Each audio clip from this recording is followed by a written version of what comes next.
Patrick Kildee was like any other Catholic boy. One of 5 children of Jane and Bill Kildee, he served as an altar boy attending St. Francis Elementary School in Traverse City. He felt he had a calling as a young boy. I always had this holy card, you know, the one with Jesus holding the lamb. As a young boy, I can remember wanting to serve Jesus. That was my direction that I wanted to do. The year was 1964. Patrick was 15, and his 35-year-old second cousin, Dale Kildee, was taking his first shot at politics, running for a Michigan State House of Representatives seat. He was well-dressed and well-groomed and had a shiny car and shiny shoes. I mean, he just looked so important, and he just really liked me. I mean, he gave me all this attention. And while campaigning, Patrick recalls tagging along on the campaign trail. He says they would always make the same stops, and they would always end up at the same place, the Kildee homestead. I don't remember ever getting out and looking actually at the homestead. I remember just sitting there, and he would give me sips off his beer, and we would talk, and then he would... It started by touching, you know.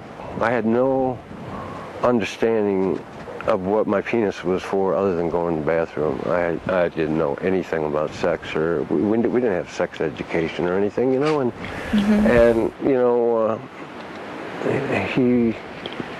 he would show me his, and then he wanted to see mine, and I'd show him, and then he'd say, "Did you know that was wrong?" No. No, you thought that was okay? Well, he told me, you know, this is our little secret. And he said, "You want to see some magic?" And it's like, "What?" And he said, "Watch." And he would take my little penis and start rubbing it and get harder and bigger. And, you know, I was just... But I had no idea what sex was. I really didn't, you know. And then, you know, he would have me do it to him. And that's how it started. And I didn't know it was wrong. Patrick says the alleged sexual abuse by the still-sitting congressman lasted at least 2 years. He says it was usually the same scenario, except, he says, when they ended up at a Lansing hotel. I woke up.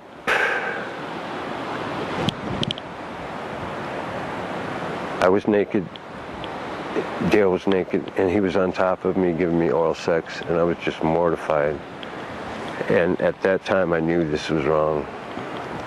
And I just laid there until he was done, and then when he fell asleep, I got up and I put my clothes on and grabbed my little suitcase, and I found my way to the highway, and I hitchhiked back home. After leaving Lansing, Patrick says he tucked away the alleged secret until he says it began to get the best of him. Patrick started acting out. At first, it was anger. Within a year, my behavior changed just drastically. I'm scaring the hell out of my parents. I'm throwing this big decor diving knife, and I'm throwing it in the closet door of my bedroom, just throwing it. Patrick's sister Sandy wanted to remain anonymous, so we photographed her in silhouette. She has since changed her mind and wants to now speak openly. I remember the arguments escalating in the family. He was throwing knives at pictures of women on the back of his door. I know that my parents sent him away, and it was for psychiatric care. And again, a lot wasn't discussed. I also do remember the house was a lot more peaceful without him because it had become chaotic. There was a lot of tension. Soon the anger became increasingly violent. Patrick started physically hurting himself. My body has 36 self-inflicted wounds on it. I have 2 gunshot wounds. This is a bullet hole. For 3 days I sat with a 32 in my mouth drinking Jack Daniels. I wanted to kill myself, and I couldn't do it. Yeah. And I was so angry with myself, I just took and blew a hole through my hand, and there was bone sticking out, and so I just grabbed some wire cutters. I cut the bone and poured Jack Daniels in there and wrapped it with a T-shirt. Patrick spent months on end in and out of the state mental hospital in Traverse City. He was eventually diagnosed schizophrenic manic depressive, but it wasn't until his early 30s, he says, his repressed memories came out. I can remember this so vividly because through all this stuff I'd never cried, because that shame demands you do not whimper, you don't cry, you know. And all of a sudden I could feel it. There was this tear, and it just started coming out of the corner of my eye. It was like in slow motion. I could feel it just go so slowly down across my lip, and then all of a sudden there was this explosion. It just tears running down, just the dam opened up. All these years of not crying. In all of his years of psychiatric counseling, Patrick saw a number of therapists. James Bottenhorn was a caseworker who treated Patrick in the 1980s and recalls his counseling sessions with Patrick in this written statement. During the time that I worked with Patrick, he stated that as a minor, an adult relative sexually abused him. At the time that Patrick disclosed this information to me, this relative was serving as a U.S. congressman from the state of Michigan. Patrick and other family members insist the alleged molestations divided the Kildee family. This is not something that's been a secret in our family. We've known it for years. And I was mad at my dad for continuing a relationship with Dale. I called Washington, D.C., and I called Dem Kildee. In this audio tape, Patrick's mother, Jane Buller, talks about the day she says she confronted Congressman Kildee about the alleged molestations. The interview was conducted by John Yinger, the owner of a handful of Christian radio stations and the head of the GOP in Genesee County, Prudy Adam. I said, I'm calling to tell you, Dale, that Pat is again in the state hospital, and I was sure you would be interested because you're the cause of it. And he gives you this damn double talk. He never denied it. But he didn't come out and say he did. He said, well, you know, when two people are consenting adults and they talk around, it's just like a damn political speech. You don't know for sure what he said, but he didn't deny it.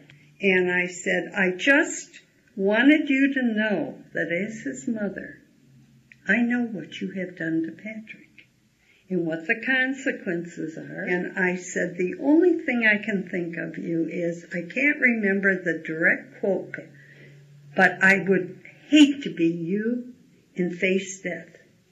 Because our Lord said, woe be unto you that ever does anything to a child. And that's when I said goodbye and hung up. Has he ever asked for forgiveness? No, when I got out of the state hospital that one time where the repressed memories came out, I was angry because I could see what it was like. Oh man! So I had this picture of me when I was a young boy, black and white, you know, nice young boy with his hair back, and on the back I wrote, Dale, some wounds never heal, come see me, Patrick. And I mailed it to Washington, D.C., and within a week he flew in to Traverse City Airport, rented a car, and he met me in front of the big boy in Traverse City. And I get in the car and we start driving away, and I said, Dale, I gotta tell you, you have no idea of what I've been through because of what you did to me. And he said, Patrick, he says, every year I make a general confession. And he said, that's the first thing on my list every year. I keep confessing it every year. He says, you have no idea how much I've suffered for what I did to you. And I'm sitting there, I never thought of him suffering. I just like, well. And I was at that point of, I call it reaching for the secret too soon, you know. Hey, I'm going to forgive him, you know. It was just about ready to come out of my mouth, and then he says, well, you know, you did come on to me. And I said, what? He said, well, you know, this was a mutual thing. And I said, let me out of the car. And he said, no, let's talk about it. And I said, let me out of the car. So I got out of the car and walked away, and that was the last time I'd ever seen the man. So why now? Why, after 50 years, does Patrick want his story told? Patrick says it was one simple phone call his son Sean made to Congressman Kildee's office seeking a favor for Social Security benefits. He said, I called Dem Kildee up. He said, we talked for a little bit, and then he said, I just said, will you swear in the name of Jesus Christ that you didn't molest my father? And Dale says, yes, I will do that. And then he comes out with these talking points. He said, your father got out of jail. He needed a villain in his life. He chose me, and I don't know why. Had that conversation not taken place, I was just going to say. I wouldn't be sitting here today. And for this 63-year-old man who now makes the remote community of Truth or Consequences, New Mexico, his home, that was enough. For years, Patrick says, he just kept quiet. He didn't want to share. But it was that phone call that changed his mind. The I-Team has repeatedly made attempts over the course of several months to set up a one-on-one interview with Congressman Kildee to get his reaction to these harsh allegations. His office has denied our requests at least 5 times or never got back with us to set up a sit-down interview. After several attempts, we caught up with the congressman in October at a children's charitable organization. That night, he was receiving an award. We've asked you repeatedly to do a one-on-one interview with us, and you've denied, and we would really like to know if we could talk to you maybe just five feet away about an issue. I'll talk to you, okay. but we'll get together. You promise me we'll get together for a one-on-one interview, because there are certain things that I know that your second cousin has said, and I want to know if they are true or not. I need to hear from you. There's not a shred of truth to it. Okay, Congressman, so you don't believe that anything that he said was of truth?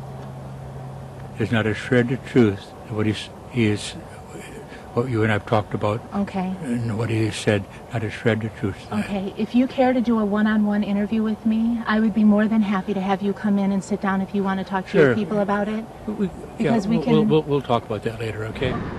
As for Patrick, he sees this as an opportunity for Congressman Kildee. This is actually a spiritual gift to Dale. How so? Well, I'm giving him an opportunity before he leaves this planet. I mean, if he and I believe in the same God, he's got an opportunity to get this squared away before he meets his Creator. Just like we all have to.